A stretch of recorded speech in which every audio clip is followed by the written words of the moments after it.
Last time, it had been 1,000 years since your adventures, and members of a cult dedicated to your memory traveled the world to bring you back into service of Earth to save it once again.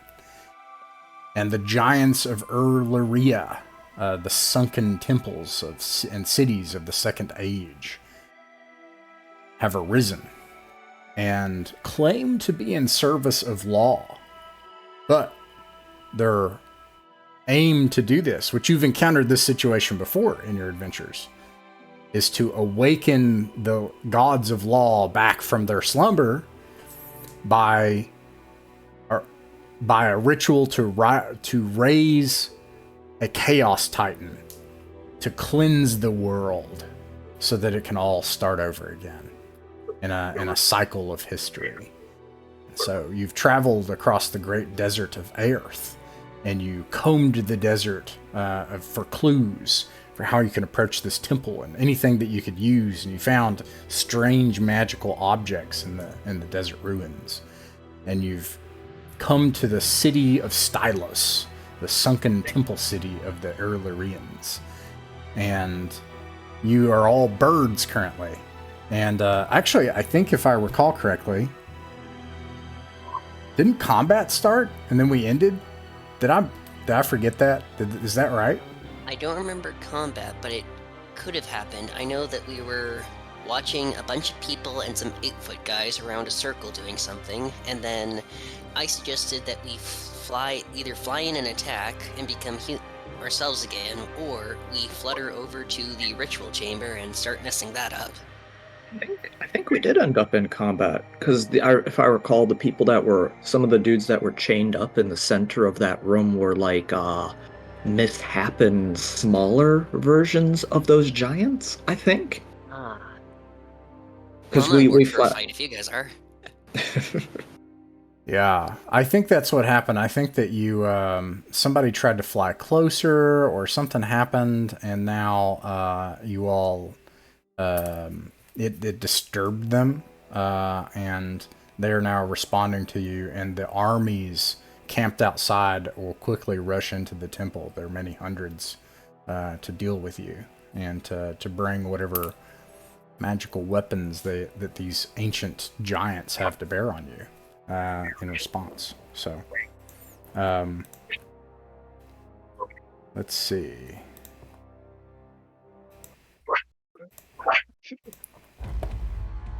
I mean, there is a lot of them, isn't it? Like there's Hundreds. just they're pouring into that.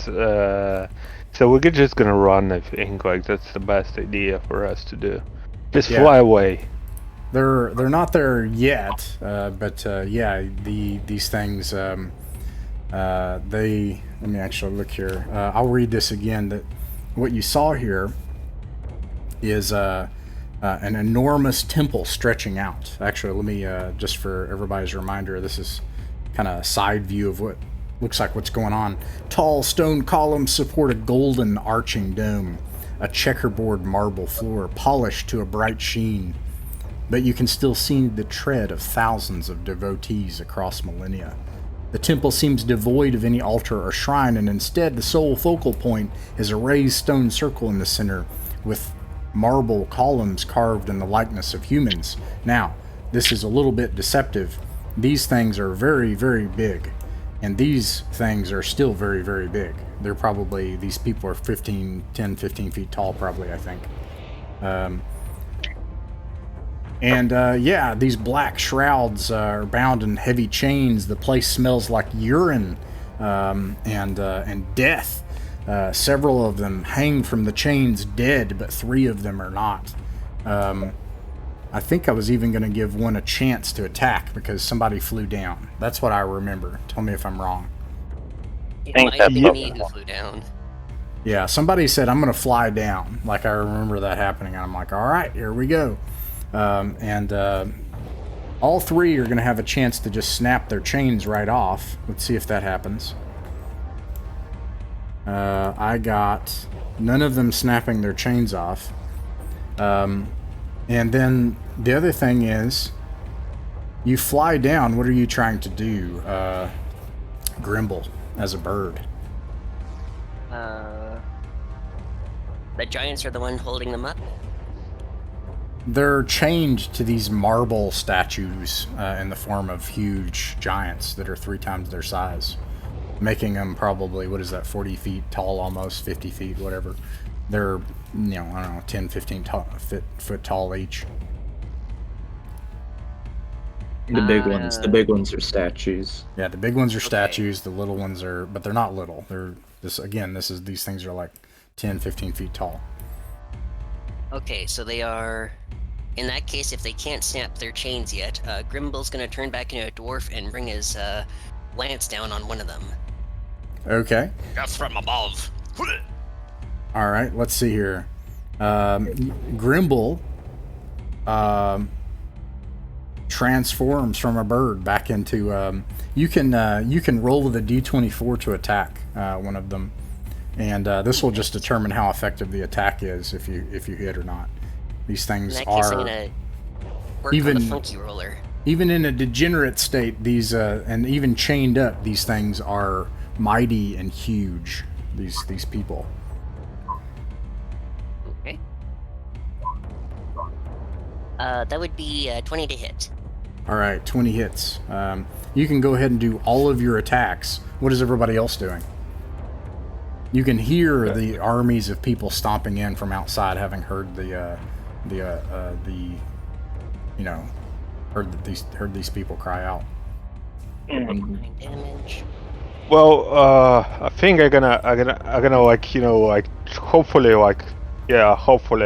I'm gonna try to grow very large mushrooms over the places, over the entrances, to at least hopefully they can delay them. That's what I'm gonna do. Go ahead. Turn into the a human and try to start. All right. Yeah. Go ahead and roll. Go ahead and roll your spell checks. What's everybody else doing? I think I will wait and see what happens, because it probably makes most sense for us to try to get deeper into the temple, because there's nowhere for us to go outside. Okay. What about Jeffica? Jeffica goals. He needs righteous fire and a 3. You probably need to adjust where your microphone is. It's a little off. I can't hear you. How's this? That's better. Alright. I said I was casting righteous fire of chained up giant people. And I am just looking for the result real quick. Oh, here it is. Got a 19, so I can do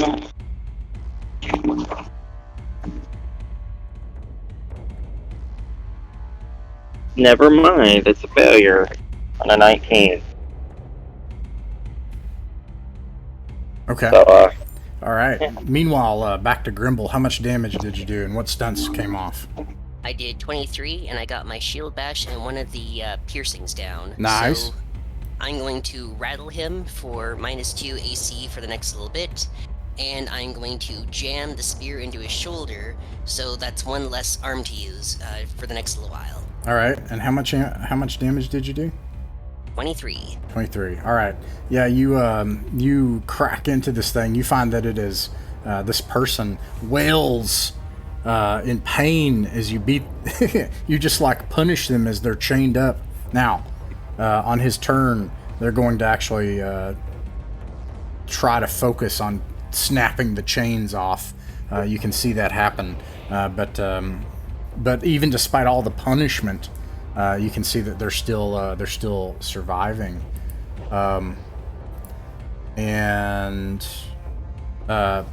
Patrick, how'd the spell go? The mushroom spell. I don't have any mushrooms I can add, but I'll draw it. Yeah. So I cast overcast, but as I understand, I can at least. I don't know if I should use it though, but anyway, I can. So let's use it just for now, at least. What color is the mushrooms? Wait, just a minute. Manifestation, just roll 1d4.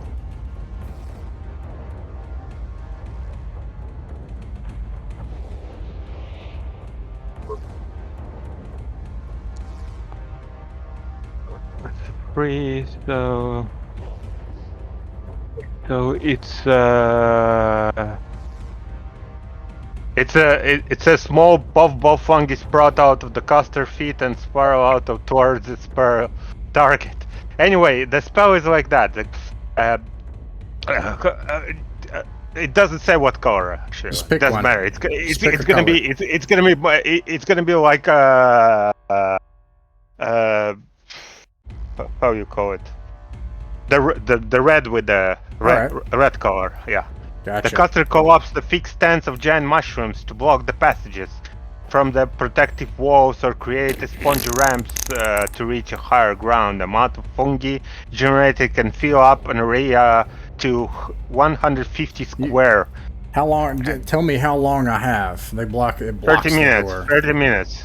Let's see, 30 minutes. That's good. I think that's a long time anyway. So you block the door successfully, like it says, like mushrooms just billow out from your toes and feet, weird like, and then trails all the way up to this, and then grows out into giant fungi, hanging from the entrance to the temple, completely blocking the way, and you can actually feel it vibrating as giants like try to peel away and knock all these mushrooms, and they keep growing back. You have done it. Whoa. Meanwhile, let's see. Back to Alex. Back to. I suppose at this point, then please. it looks like. Yeah, I suppose at this point, then it doesn't look like we are going to be able to flee from this position anytime soon, and the entrance is blocked off. I think. Is it okay if Adwin does a similar move to his dwarfy friend? To Grimble, and he kind of transforms from above and falls on one of these things with his two-handed sword. Yeah, I did forget their turn. I'm gonna see if they can break the chains. Yeah. By the way, that was just. But let's say like that is my for now, because I have like three moves. But let's say that is just one. It's enough. Oh right, even the wizards have several action dice by this point. Yeah. You can also do the warrior stuff if you want to join the fight or anything else you want to do. Go ahead and roll for it. Yeah. Let me. So it's... The chains, they have to beat a 20, which, believe it or not, is quite possible with these people.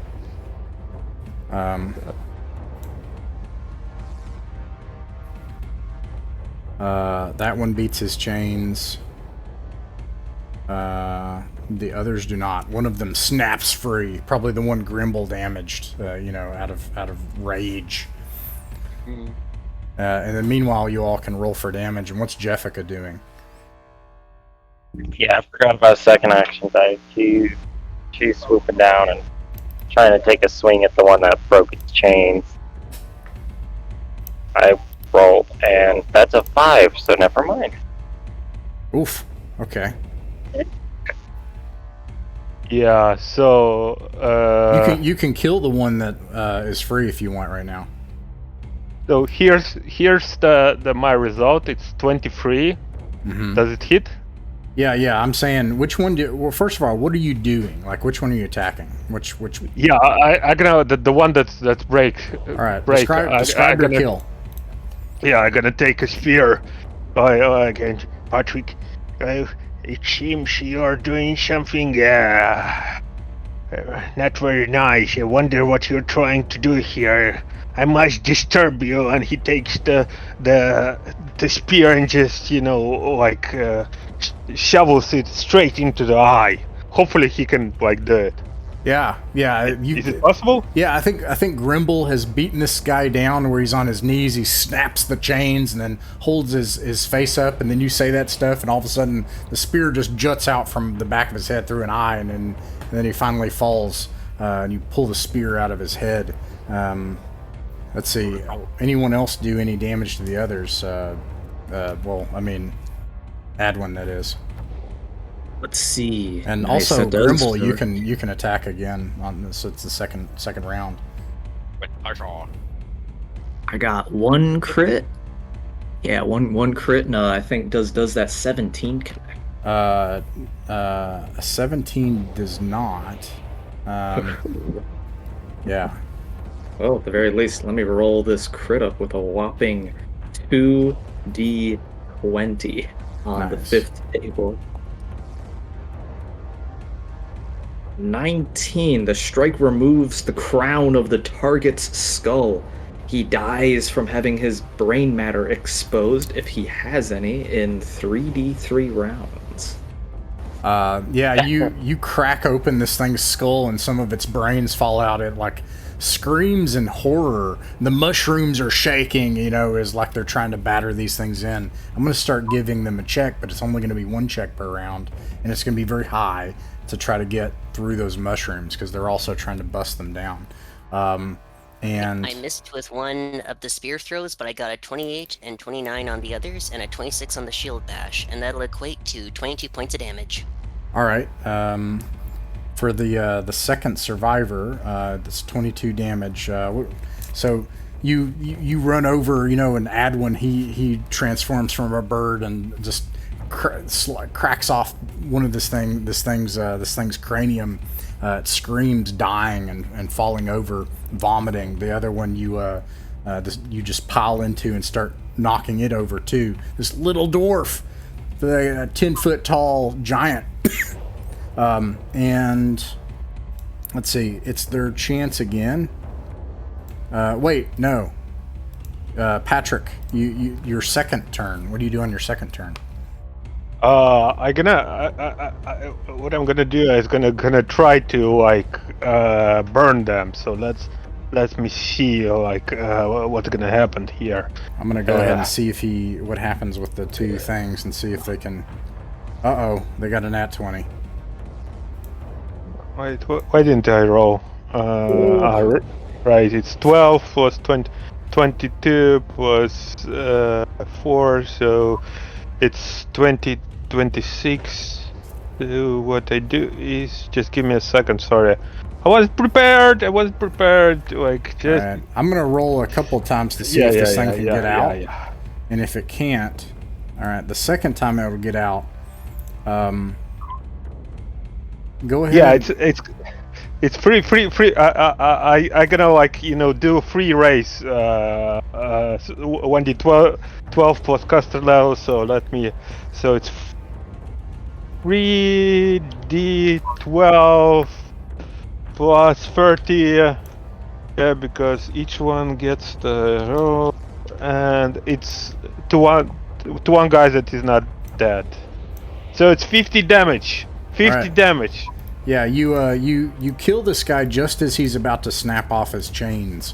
Unfortunately, the armies outside on a nat 20 have been able to kick open the mushrooms even as they grow, and some of them are able to pull their way in as they're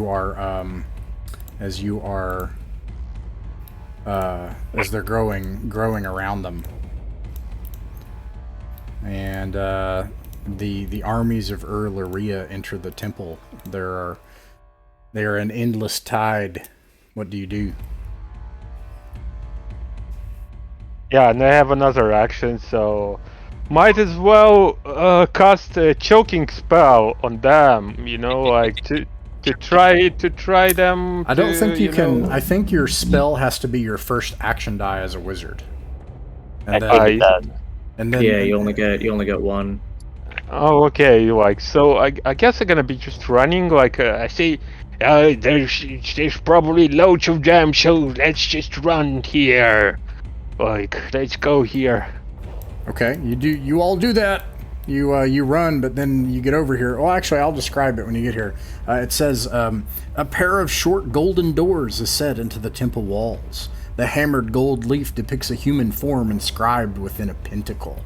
A blooming lotus hovers above the form, and strange runes mark his limbs. I will show you what this looks like as the armies of Ur-Lirea come in behind you. You only have moments to decide and act on what you're going to do. It looks like this.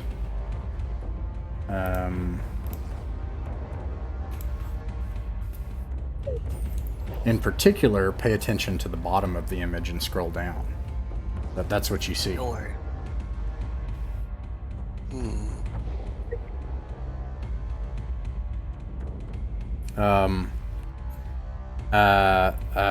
Jessica, you instantly recognize the things around the doors as a hateful devotional object of law. Those are prayer beads. Oh no. Lotus at the top. The guys, look out. Kirby. But there is something there's something strange about them. They have some shapes carved into something strange carved into them. Yeah. Perhaps we attempt to dispel magic and just run right through the door. Or, open it and go right through. Can, but we still got the army chasing us. Well, we're not going to be able to kill the whole army. We got to do something this turn. Let's talk ideas, I guess. That's my initial idea, because I'd imagine any sort of You have 60 information seconds gathering. before they get to you. Yeah. And I'm Alright, gonna someone time cast it. Dispel Magic. I'll hold them off as long as I can. Yeah, that's cool, but just that's mighty fine, but yeah. Does anyone have dispel magic stuff? Because I don't.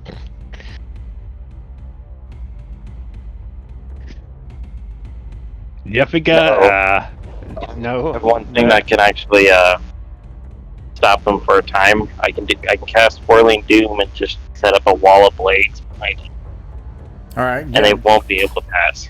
Yeah, go ahead and cast the spell and let's see what you get. Okay. I keep getting them level 10. Oh. 27. I cast a vertical wall, 60 feet square, or a ring-shaped wall. Okay. Any of those passing through suffer 1d10 points of damage per caster level. Barriers created in an area already occupied. They receive a reflex save to leap out of the area of effect before the blades come in. Okay, so I am just casting it behind us to give us a buffer. I guess we went through the doors, right? The door is not open. Actually, no action has been taken on the door yet. Okay, I'm just doing a wall of blades behind us then. And the blades have the effect of keeping people from moving through? Yeah, so if they try to pass through, they suffer, since it's per caster level, 10d10 points of damage. They are devoted to their cause and accept this price. And do they get a do they get a save? Yeah, so if they're inside the area of effect, they have a reflex save to leap out of the area. Okay. And a successful save indicates half damage. Okay, so 1, 2, 3, 4, 5, 6, 7, 8, 9, 10, 11, 12. I'll start with 1, give it the benefit of the doubt. If they fail, they do. I think, let's see, you said it's a will save? Reflex save. Reflex save plus 4. Reflex. They all fail. You can roll full damage on all of them because they're all going to keep trying and they're going to try to make it to you to stop you. God, okay. They were born for this purpose. Can I try to like my spear of law and can I like cut those beads or something like that? Yeah. Like, you never know. Yeah. Ooh. That's 38 points of damage. 38. Let's see here. They have. Oh, they're all dead. Oh my god. Bad ass. You just create Onward a towards victory. from the sands arise at first what looks like just tendrils of sand that coalesce like Jessica herself but instead become the sharpest, finest blades, and they whirl in the air like a storm. And an entire front line, just like dozens of these giants, are simply decapitated and hewn apart by Azidahaka's servant. And they last for 10 rounds. I'm gonna say because like a whole lot of people came in here as soon as they could. D100 of 300 at the first rank will perish from that. Jeez. So 78 of these things have died out of 300. God. Okay. You've already taken out a whole portion of the Ur-Lirean's army. Meanwhile, Patrick, you take the Spear of Law and you crash down on the beads as this is happening, the storm of blades behind you, and something happens. As soon as it crashes down on the beads, your eyes turn dark and black, and you receive a vision of something. In front of you, the door with the person on the pentagram, you slash through the beads, they shatter everywhere around you. You look, and every one of you can see on the beads, every single bead is carved with a pentagram and the symbol of Catixtat. These beads of law have been what's the word I'm looking for? Defiled. And Patrick, instead of seeing this person, when you look on the wall now, instead you see this. Oh fuck! And your vision is filled with this, just darkness, and this overcomes you. It brings you to your knees, and then you finally blink it away, and you feel your heartbeat in your ears. You now have a -4 in all will saves versus any servant of Catixtat. Jesus. And it also gives you a vision of something. Sorry, I had to look up their stats.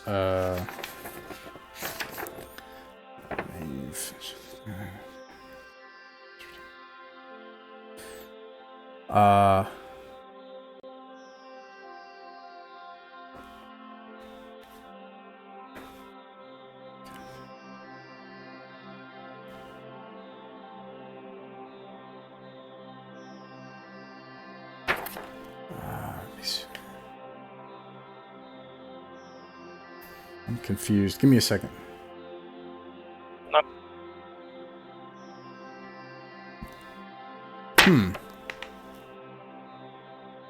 Okay, I guess that's it, actually. You don't... I thought you had a vision of something. No! It says it. You see your own death with certainty. Oh, so it's my death. You're not dead, but you No, see no, this. I know, but... You see your eyes turn black, and you see this on the door instead of what you saw before, and then you see a vision of your own death. So you still got that -4 willpower, yeah? Yeah, and you get a -4 to your will save versus a servant of Catixtat for the rest of the adventure. And anyways, then you come to, and for everyone else, that you just see his eyes turn black and then him collapse to the ground for a moment, and the gold-chased portals open to reveal a niche set into the wall.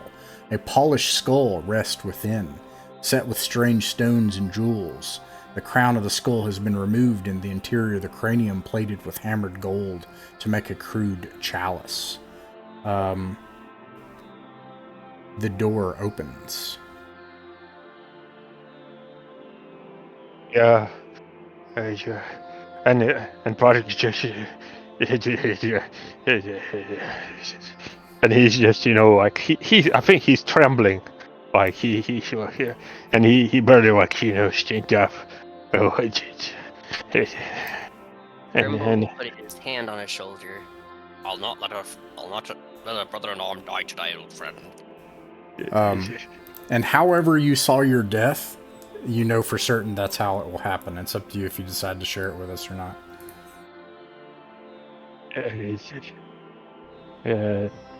Yeah, I saw my own death.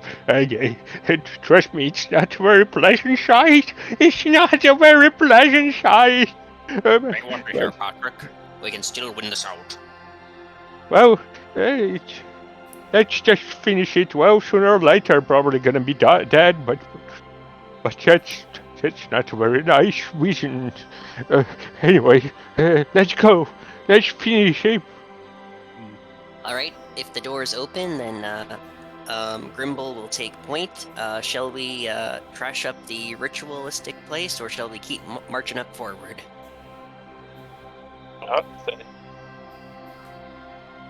Sounds good. You enter the nave. I'll tell you kind of what you see here. I see what's going on with this. Let me fix this real fast. Token vision. Bam. That'll fix it. And then let me give you some lighting. The ghost lady, she let us know what the first level looks like, at least. Yes. Yeah. So if you ever have a question about what it looks like on beyond that, you just let me know and I will tell you, because you asked her. So okay, does that allow everyone to see now? Yeah. There we go. Yes. Excellent. So I'll tell you what you see here in this doorway is you see because it's actually just an archway. On the other side is that that slave pen that you avoided earlier. They haven't left the slaves and entered up yet, but if you tarry for long, you expect that they probably will. There is a causeway here that leads down a corridor, and you can see at the end stairs leading down. And then this way, you can see a narrow pathway with stairs leading into a room. You can smell the singed smell of scorched flesh and burnt hair wafting up from it. Where should we go? Should we go just right and see what's there? Yes, I think we should make it to the stairs. Is there an actual archway here in this hallway? Yeah, there is an archway. Let's see. Because what it looks like might decide if we can see it from here, that might decide our path. You can see coming up from the stairs an eerie, strange light.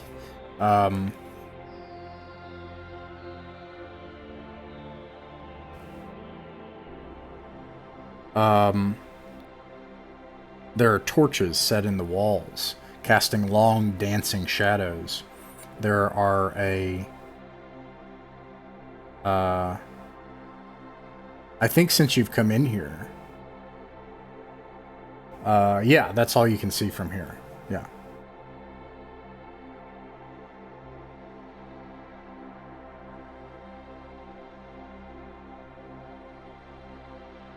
And then there's this archway. What do you do? Can I check that archway? Is it where maybe there's some kind of magical contraption or something like that? I have my spell. I can sense the magic. You're gonna There's try also to sense magic? Like detect wait, magic? I have like a new spell that is called Wizard Sense. That allows me the caster to sense hearing the yeah, I try to like sense the magic. Okay. And like, give me like the one sentence version of Wizard Sense. What does it do? You just sense magic? No. I'm gonna just sense the magic. Yeah, it's like, you know, those spells detect magic that gives me like ability to know what's it for and what kind of magic is it and stuff like that. So okay, there's a pervasive sense of magic around you, but there is no like magic like right here that you can sense. Yeah, and Patrick's gonna say, well, that archway is not a trap. I think, like, at least it's not a magical trap for sure.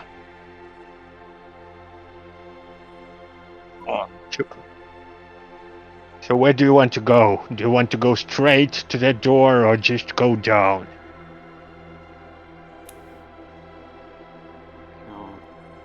We might as well check the left first, but I'm more than willing to just march down. I'm good with checking the left as well.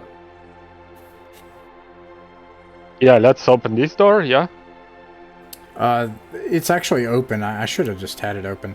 That leads down into the slave pens. You probably only have moments to act before more of these things come in from this direction. More of the giants. No. We're not gonna go to this. I mean, we decided we're gonna do it later. First, let's do our job. Okay. Which direction are you guys going to go? Here? Yeah. Okay. Okay. We go up on the screen and right for our characters. So 1-5. Yeah. Who? That's the one. The order of march is Grimble, right? And then who is with Grimble? Would it be? I'll take the side by him. Okay, and then Adlin. you've got Halfling Vagrant, Jeffica in the back with Patrick. Yeah, I think I'd be behind Patrick. Make sure no one comes up and Okay, so Patrick Grabs up. is in the middle. I Okay. think that makes sense. All right, here we go. So the following things happen.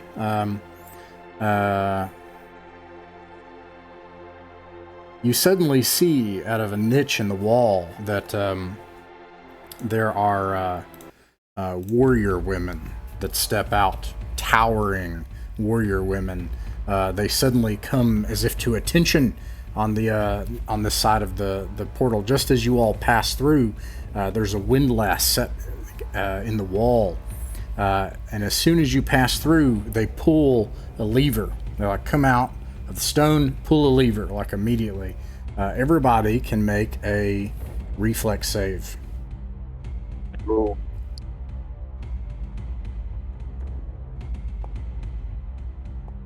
Oh no, I failed. Oh no. One, you pass. 8, but I'm willing to burn luck on that. Sure. Yeah. So you need to pass. I'll give you the reflex check. It's 15 is what you need to save against. So 15 minus 8 would be. And you can do that too, Patrick, if you want to get to 15. Can I use all my luck? I don't know. Last adventure. Is it gonna? Is it gonna kill me? You don't know. You don't know. That's I'm not going to tell you if it. Like for you to make a decision, you have to decide if you're gonna. No, I'm not. I'm gonna take the damage or whatever. All right. All right. I burn 1, 2, 3, 4, 5, 6. If you pass, you 8 pass. points of my 14 luck to Gotcha. meet 15. All right. Let's see here. I'm going to move you all back into here because I can't see. Well, actually, I can. I can see. Hold on. Gosh darn it. Okay. Here we go. So the following things happen. A portcullis drops here just as you all pass through. And that would be Jeffica and Jeffica's snake. The last remaining snake. Or did you sacrifice your snake? I sacrificed it. Okay, so it's just Jeffica then. Just Jeffica. And you passed, right? Yeah, I got a 22. A portcullis drops, and you narrowly dodge out of the way from the portcullis. It seems to block you all in. Oh. And I will draw a door here now. As you all are blocked in by this thing. And let's see, in this area right here, and the next one, so you all have 3 ranks, so it doesn't happen up in the front. So the next one would be the Halfling and Patrick. And you said you take the damage, right, Patrick? Yes. The Halfling will give you luck. How much do you need? I rolled 6, so I need like 11. No problem. So he gives you 6, which gives 11. So he burns the vast majority. Let's see, 6 of his luck. I need. Yeah, I need 11 in total. Yeah, you got it. halflings give 2 for 1. So he also failed, and he's going to, let's see here, he is going to burn pretty much the rest of his luck as well, and he's going to pass as well. So what would have happened is you would have taken 20 damage. Oh, okay. 45 damage as, and it says massive stone blocks fall from the ceiling, and you are able to dart out of the way.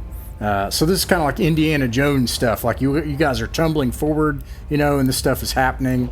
And then the last rank, which is in C, and everybody passed there too. That's Grimble and Adwin. You all passed, right? Got 15. All right. There's no spells that can be cast, but that's not what you did. You are able to dodge out of the way. A sheet of hammered Ur-Lirean lead that's sharpened at the bottom just falls, covered in magical protective runes to prevent you from stopping this with magic. And it would have caused you to bleed 1d5 points until you bled to death. And other gruesome things as well, but you were able to dodge out of the way. It was worth burning the lock. It was. Yeah, I didn't know that it's gonna be so like. In addition to the Indiana Jones traps, they all like come up, and then the daughters rush forward to try to finish off anything that's left. Oh, we're fighting them. Let's see here. There are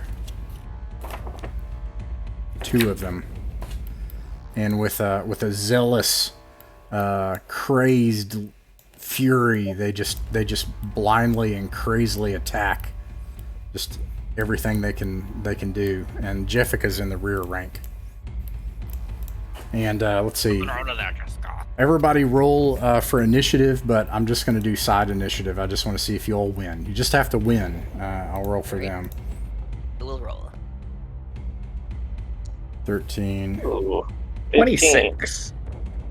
Okay, yeah, you guys win. So, if you're going to cast a spell, if you're going to do something in combat, if you're going to attack, go ahead and roll all your stuff and all your damage. Jessica, though, you're in the back. What do you do first? I'm just going straight up with the battle axe. Does an 18 hit? 18 hits.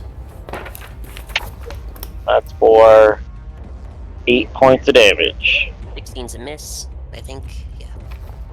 Yeah, it's armor class 18 is your target. All right. 1 crit. Whoa. Somebody got 2 crits. Badass. And 18's their armor. Well, I hit them 2 times at least, so that is... I'll roll for the halfling while you guys are doing your math. He hits once. CAC we're looking to hit here. Ascending armor class 18. 18 is the target. Alright, 1 crit and just 1 normal hit. Makes 20 damage to one of the big rods. 20 damage, okay. And then the halfling does some damage. He hits once. I churched up a little bit more. All right, and then let's see here. How much damage did you do, Grimble? 20. 20 total. Okay, gotcha. And then no, none of the dice really gave me a good enough penalty to inflict, so it's just a fury of spear blows. nice. All right, Adwin, how much damage did you do? The critical hit was a blow to the spine. I'm about to toss those bones out right now. All right. See, I have 1 strength, and this is with the deed. And I think for my deed, I don't even know if they'll survive, so I'll just roll the damage for it. I'm going to give them Battle Frenzy, so if anyone missed, because I'm going to lower their AC to 15 and make them more fierce, so it's now AC 15. And I'm going to go ahead and resolve. One question, can I choose a lower result? Yes, you can always choose a lower result on the spell table. Whew, okay, otherwise, like, yeah, it wouldn't be very nice. Why wouldn't it be very nice out of morbid curiosity? The caster detonates a blast of fire centered on himself. He suffers no damage, but all targets within 20 are automatically immolated for 1d12 points of damage. And we are very happy that you took it down a notch.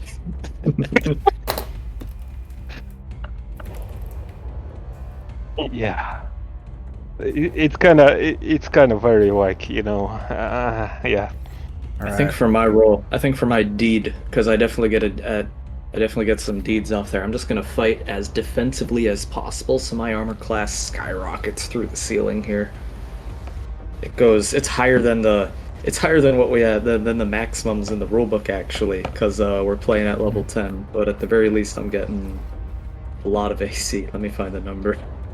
I'll bring it up if it matters when you go to hit me. All right, I've got Grimble's damage so far, and Jessica's, and the halflings, Patrick and Adwin. How much damage? 38 damage on my critical, and it permanently paralyzes the person who is hit. And the other attack is 13 damage. All right, I think what happens is you completely disable and then decapitate one of them, having taken over 81 damage.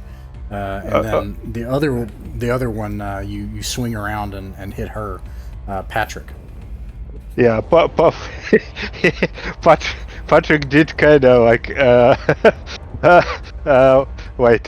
So it's 30, 39, 40, 44 damage to one person, I guess. All right, that's not enough to kill her.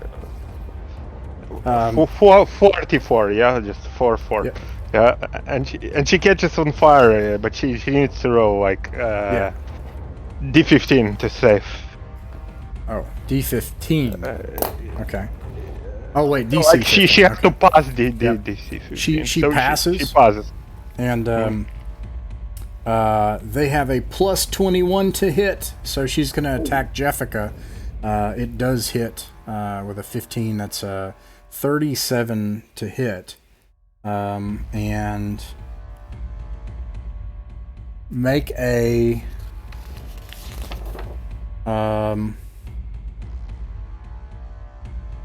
actually it's a 39 to hit.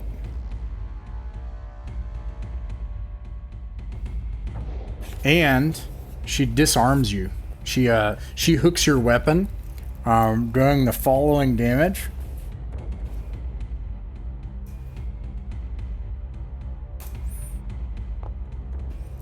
It does 25 plus 8 is 32 damage to Jessica, Glenn, and then her polearm hooks your axe, swings it against the wall. It flies, disarming you and throwing past the portcullis, and she's able to attack a second time against you. Oh, okay. With a 4, and then she takes another plus 4 to hit because she dropped her AC, is 8 plus 21 is a 29 to hit. Does a 29 hit? Yeah, that hits. Alright, you take 18 plus 8 is 26 more damage on top of that. Oh man. Alright. It's a 15-foot tall warrior woman with this gnarly polearm, and she's just insane, and starts ripping Jessica apart. It is your all's turn again, back at the top of the round, Jessica to start with. I want to play one of those next campaign. Is Jessica's dead? That's it? No, she's down to 4 hit points. She's in an immense amount of pain. She wishes she was dead, but at the moment she's alive, so we can still salvage this. If you all are attacking, you can go ahead and roll your dice and damage, please, and spell attacks and spell things and all the things. Yeah, I'm rolling ahead for a spell check, so if you want to pass for a moment. Totally. Well, I'll start with the halfling. I'll go ahead and resolve his, see what he can do. Whoops, I did too many, but I'll detect the first 3. Okay, he hits twice.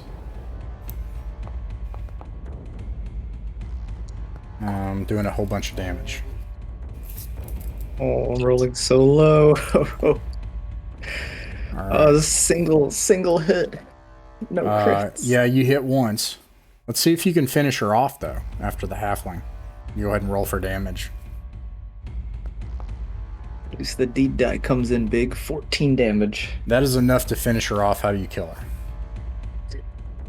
Lop her off. She's a giant, so I lop her off at the legs, and then I just keep cutting until, every consecutive bit that comes down that I can cut, and then hopefully there's alabaster. If she's built like the other giants, there's alabaster and rock all over the place. Yeah. I do 23 points of damage to another. They are dead. All right. Let's see what you, if there's anything here.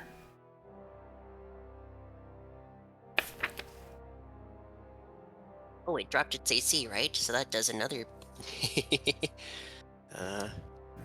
Well, I see where it's going, so I should use my full strength next time. Right. 30 damage to one of them, pardon me. They have on them armor, portions of armor, and I apologize because I should have, because you could detect this, but they were recessed within a wall and all kinds of other stuff, and these are like, I imagine it's like collections of plates, right? So for you, if you wore it, it would almost be like a big, whatever those big long things are, like long skirt samurai type things. But if somebody wanted new armor, Patrick, you can tell that the armor that they're wearing could be worn. It would be heavy, so you would have all the fumble, the reduction of, your stat reduction from that. But it's clearly magical. Yeah. So anyone, it's gonna be very heavy armor if anyone needs that. And it's magical. By the way, I'm gonna give Jessica I think she needs like all the healing that we can. Yes. I'm gonna give her my water jug. Like she might as well. That water that. Are you sure that's a good idea? Because that's lawful water. Yes. Yeah. That might harm her. Yeah. Perhaps we should let her attempt to heal herself first. Yeah. Then I'm gonna give you like my fungi healing potion. It's 1d6 plus 1. Does anyone, just really quick so I don't have to calculate anything if this isn't the case, is anyone considering putting on this heavy armor? What type of armor does it appear to be again? It's magical, but It's clearly Yeah, that's my magical, question. but unless you investigate it, you're not sure exactly what it does. I can try to detect magic or what kind of it. Let me roll. Yeah. Yeah, just roll a So- d20. Don't. Sweet. And it's 10 plus It's like 26 10, or something. So yeah, 20. I'll tell you exactly 20. what it does. You get, first of all, so let me, first of all, this is what you would know, Patrick, is that this armor, it is a strange, dull gray metal with a magical aura to it. When you touch it, you realize this is like a legendary ancient metal. It's no longer, the world that no longer has this metal in it, other than this. It is an anti-magical metal. And this anti-magic armor will give you a +5 saving throw against any spell against you.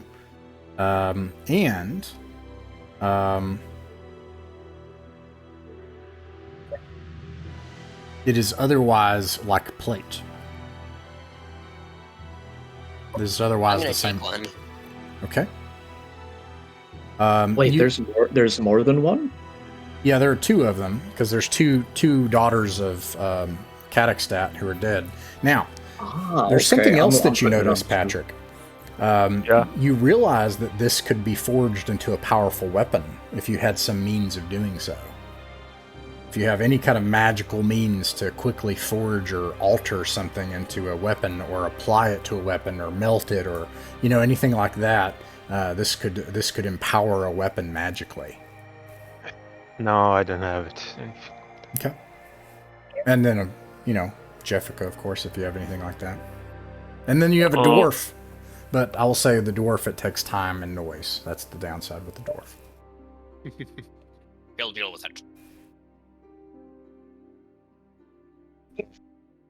It's unfortunate that we can't put it into a weapon right away. I'm not sure how many of us have magical weaponry. Adwin will definitely put on the second instance of this anti-magic armor.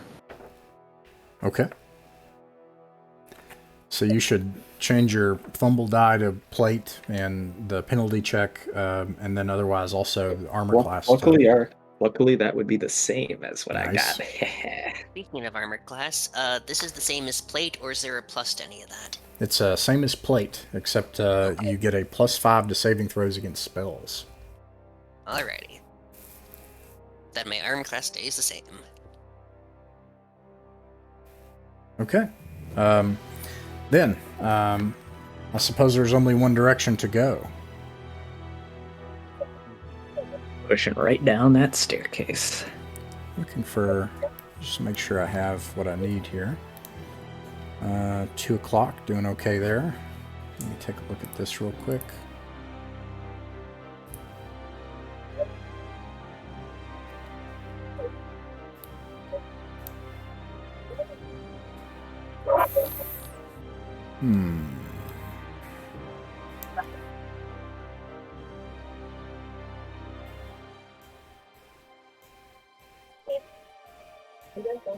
Just make sure that... Oh, no! There we go.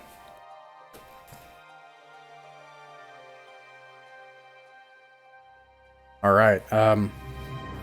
So you descend down the stairs, and you see, from where you are, there is a corridor ahead, leading to the end of it just comes to a wall. It just seems to stop abruptly, and then it turns to the right, a 10-foot wide corridor. Right. First, let's resolve the Jeffica healing. Yeah, of course. Yeah, thank you. No worries, I'm just using my on hands. Got 4 hit dice back, so that's not bad. So how much did you heal up until the full health? Do you need my healing potion? No, you can hold on to the healing potion in case you need it. I'll be good. I got 48 hit points now. With the bonuses and all that junk. Okay, fine. Okay, so I guess we're gonna go further. Where do you want to go, guys? I have a feeling my guess from the way that ring of statues with the giants attached to it earlier, I had a feeling that was an elevator because it looked like it could go down and there were chains. So I feel like what we're looking for is actually not in the direction of those. I could be wrong though, but I feel like we might want to avoid going easterly and just aim other directions, but beyond that I don't have an opinion. Here? No, check out what's here. Sure. So we're gonna go here, I guess. All right. Something very strange happens.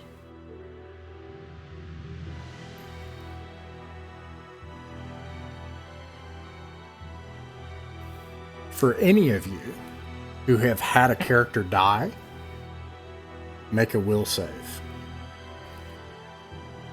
But use the character stats. The one that died? But you can guess. You don't have to go search through your stuff. But if you haven't had a character die, you can make a will save. Oh no, I know. Like I think like. I think no one here has, right? I don't think so. one guy turned into a chaos monster, but I think he's still alive out in the cosmos somewhere, unless you ruled that he got eaten. I want to say... I'm just talking about you all, and I'm pretty sure none of you have had a character die. I'm pretty sure. Mine, I have a character that died like in the first adventure, so he has a will of 0. Just you can roll a d20. D20, yeah. And then off the top of my head, just some important ones. You've had well, I have the list right here. There are some kind of the honored dead. You've had Hans die. You've had Edrufus, acolyte of Aristimus, and then you've had Euellus.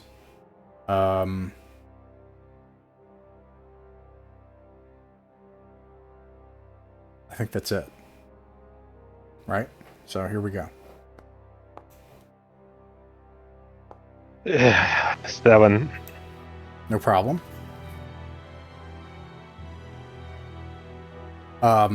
As you come down the stairs and Jeffica, after you summoned an entire army of blades to lay low the armies of Ur-Lirea, so these daughters nearly ended your life, and you're calling upon Ozy-Dahaka, to aid you in your final battle against these things. As you're descending down the stairs, you can hear her chanting, calling upon her dark god in the dark staircase, when Patrick out of the wall appears. Who is the person that you had die? The halfling, Warley. The glove maker, right? Yeah. He was a glove man. His face comes out of the wall and just begs you with a silent scream, and then is sucked back into the wall. Brr. Yeah. Yeah, what's up? Why are you? What do you want from me? What do you want from me? And he just looks at him, like in a wall, and just what do you want from me? And he just disappears back into the wall, unable to say anything. Jeffica, you can feel an overwhelming power of evil, greater than anything you felt, even within your hallowed dark halls of your tomb where you commune with Ozy-Dahaka. You've never felt something so powerful, and you can feel it like clawing into your mind, trying to get in. And also for this will be 18. You hear the voice, all of you do, of Edrufus. So the only one that would recognize this out of present company, I think, would be Patrick, the last survivor from the very beginning. Frake survived, but he's not here right now. But you hear the voice of Edrufus, who you remember when you were a wayward man in those days, and Edrufus was a good man. And self-sacrificing. You hear just 3 words in the voice of Edrufus. I am in torment. Edrufus? How about is Hans also here? Like, are you all us? This is you kind of going through these dark corridors, right? As you come down into this place. Okay. It feels disorienting almost, like hearing these voices. And besides, when you go down into the earth like this, it can feel disorienting anyway. But increasingly so, it feels like the connection between time and place is starting to fray for all of you. And you hear the voice of Hans, who Hans was a no, I'm thinking of Latro. I don't remember. I think Hans just died. I don't think Hans was just a man. Anyways, he was a thief and a smuggler. He was just a man. Yeah. You see Hans appear as an apparition, howling in anguish and screaming for a second, and then vanishes from sight. Yeah. And Patrick, Patrick just looks at them, like, oh, my friends, I can feel that you are suffering. I hope we gonna help you. Trust me. I'm gonna do everything in my hands to help you. He just vanishes as you trying to talk to him. He just vanishes. So you kind of stumble down this hall. Don't worry, I won't move you very far or have any encounters yet. I'm just moving you down. You said you were going this way, right? Yeah. Okay. Here, let me keep you all kind of like as a clump like that, and you make it kind of like this far, okay? You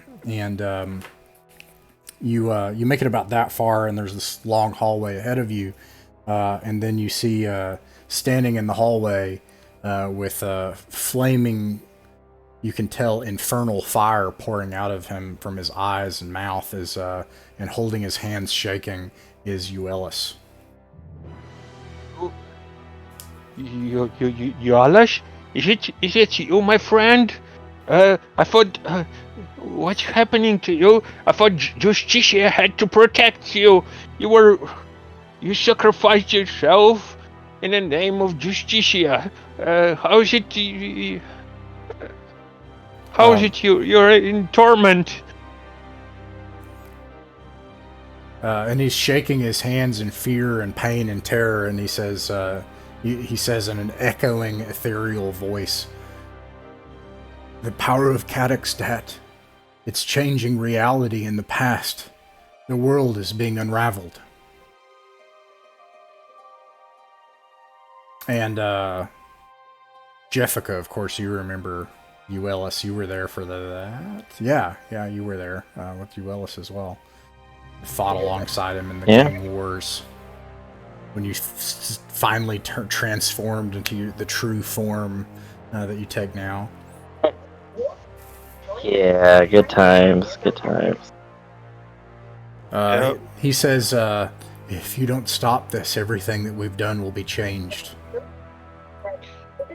Yeah, and Patrick just continues rumbling, like a little bit maybe trembling. Don't you worry, my friend. I promise you, I'm gonna do everything in my power to help you.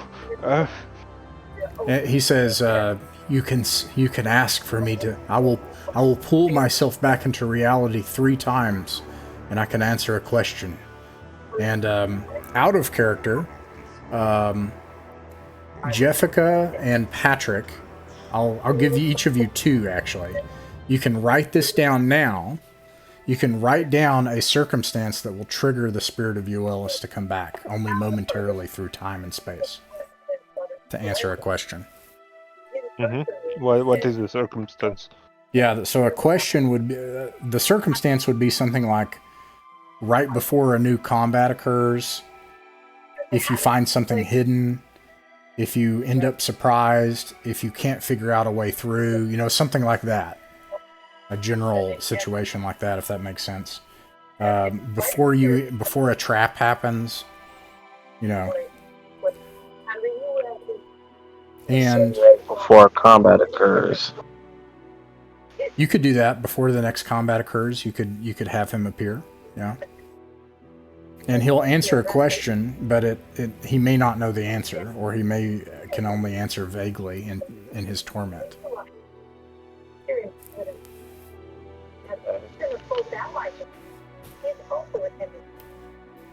I'll keep that in mind. All right. You all travel on. You can feel almost like it feels like the hallway is just narrowing, like as if you're in a dream state. You see another archway at the end of this corridor. There are corridors as well heading left and right. Let me see here.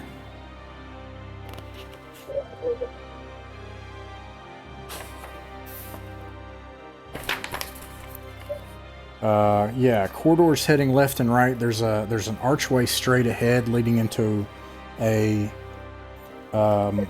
large open area. It looks like a cavern.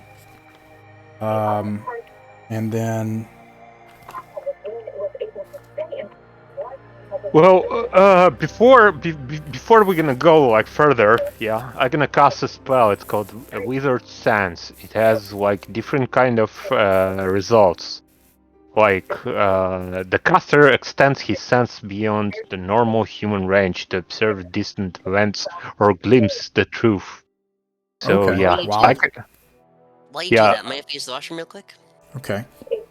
yeah, I can, for example, create an invisible eye that he can send out to reconnoiter or spy for him. Sure. Yeah. Go ahead and roll for it. Meanwhile, which way are y'all thinking about?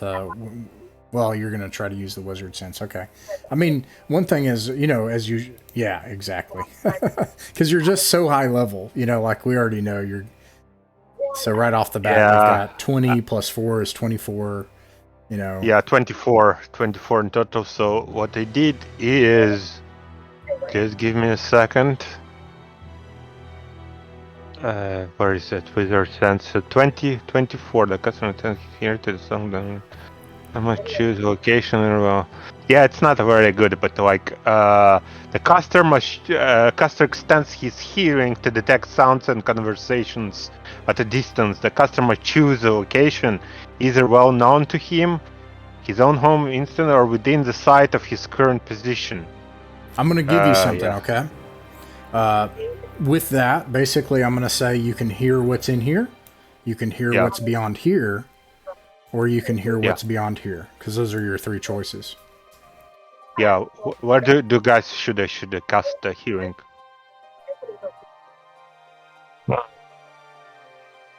Well, let's do here. Okay. Also, Jessica and Patrick, if one of your 2 things trigger the 2 situations, let me know so I know when Ulysses should appear, right? Like, so if I say roll for initiative or something, it's obviously going to end the combat. Say, hey, wait, I had a situation for that, or if there's a trap, etc., etc. Okay. You hear the sound of running water and cavern noises, first of all, in there.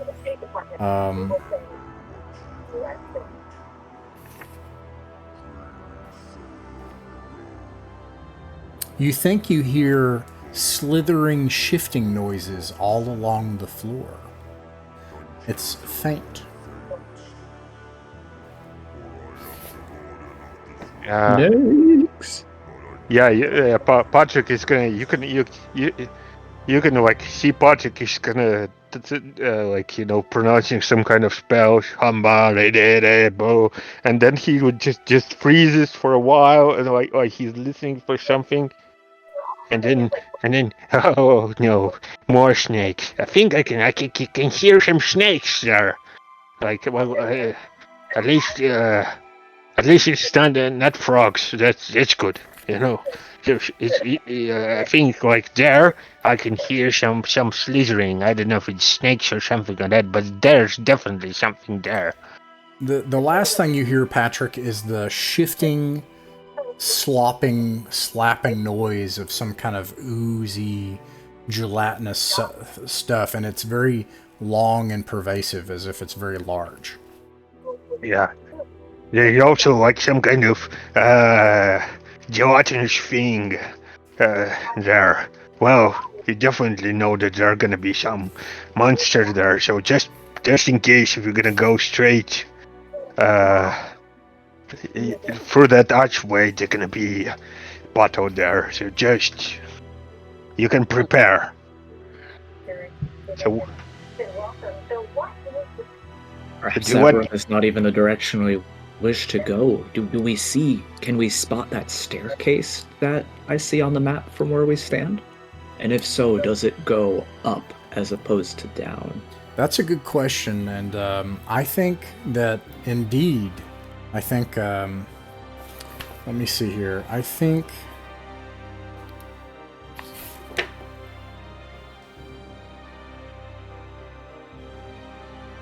yes, I think it seems to go up into some place. And you do see these wide, large, natural stone stairs leading up into something. My opinion, lads, is that is not the direction we are seeking to go. So That's perhaps we should pick a direction. So perhaps we should pick a direction to keep exploring, and we'll come back here later if we really are at a dead end.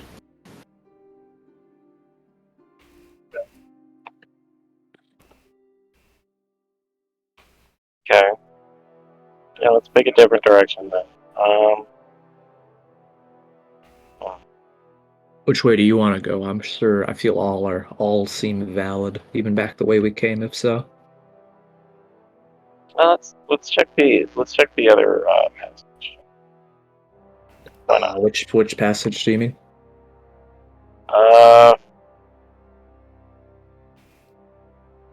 Okay, so we're looking. I forgot. You're on your phone right now. We're looking at like Oh, sorry. Yeah. 2 passages here.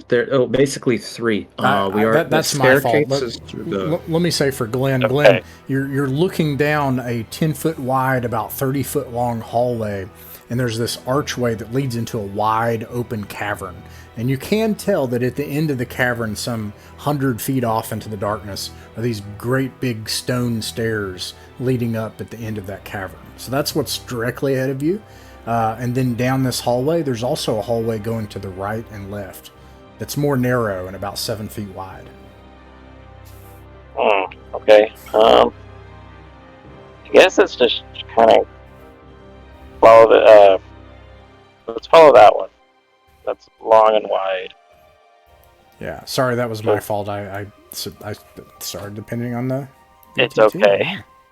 Don't Okay. worry. Okay. So you said, I'm sorry, say which one you're thinking again?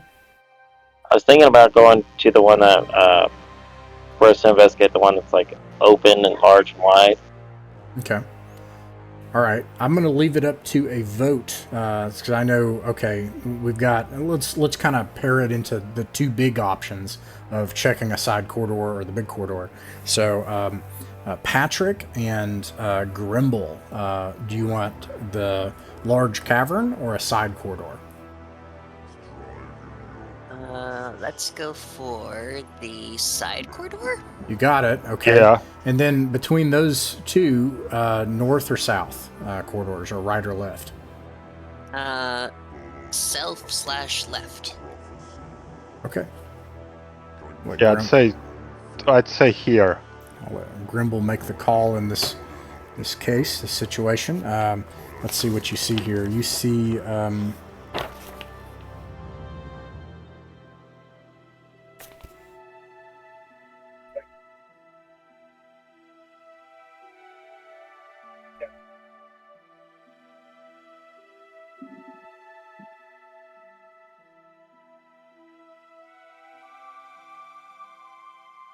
All right, this is what happens, and then this is probably where we'll stop for the day. Let me show it.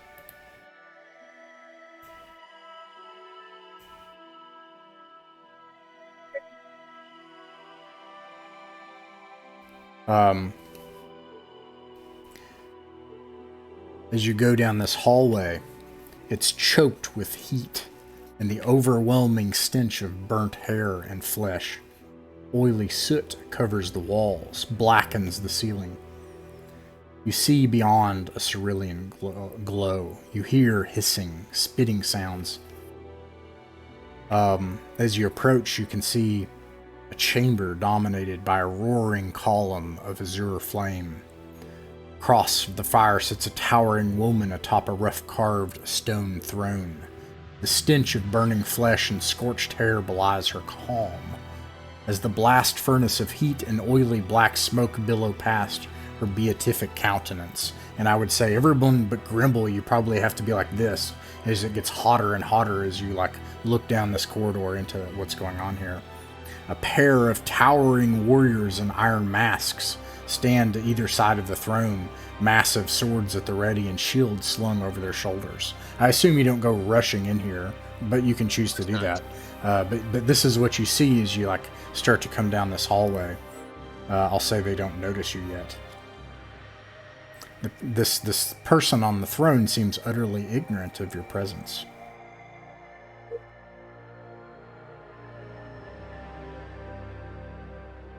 Oh, there are two guys, like two warriors or three? How many warriors? There are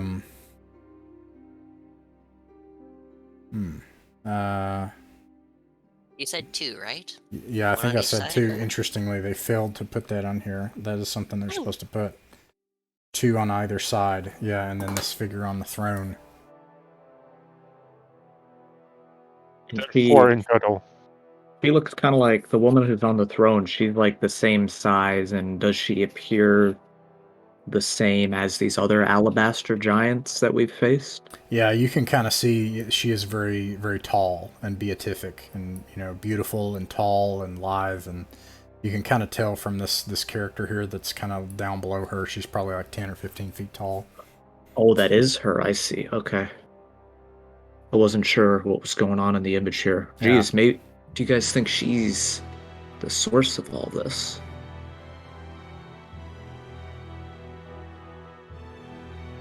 My gut Oh. reaction. How about we gotta ask our friend here. Did you set as one of the? What was your conditions that you set for him to appear? If before the combat or before, if we don't know something, like Okay. Do you want to cash that one in? I think I will cash that. I want to ask like what's going on here. All right. Now, when he appears, you can only ask him one question, and then he'll disappear again. Yeah, who is this woman on the throne, and what is her what is her deal in all of this? So, is the question what's happening, or is it what are they doing, or you can only ask one question? Yeah, one question is how is she related to all the thing that is going on now, So that's the question. What is your role in all what's happening here? He appears and he seems in agony and like shaking, and he pleads, please, and then he listens to your question, and he sees down the hallway, and he says, "There are many horrors in this place. The living flame, the prophetess. She declares the coming of Catixtat," and then he disappears.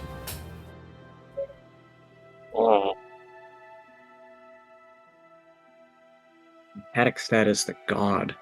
So if she declares that he's coming, gosh, she could be the center of all this, but if she's already made her premonition, perhaps she has no power over this anymore. But either way, if she's the broken. exactly, and if we don't take her out, this could happen again, thousands of years from now.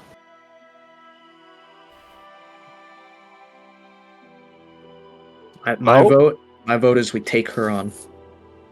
Okay. Yeah. Before the encounter, I'm gonna just in case I want to cast the protective on myself thing. Just So is Glenn and Tanner? Do you all also want to fight? I Yeah. will Master Giants makes us a safer world. On to combat, dear friends. All right. Yeah, if they're gonna attack us, I mean, we're just gonna go there and if they're gonna attack us, we don't know if they want to, but just in case. Yeah. This flame swirls around the room as you enter, swirling in front of you like some kind of wild animal defending its master. And then the two hulking, armored figures with sword and shield stomp towards you. And that's where we'll end the session for the day.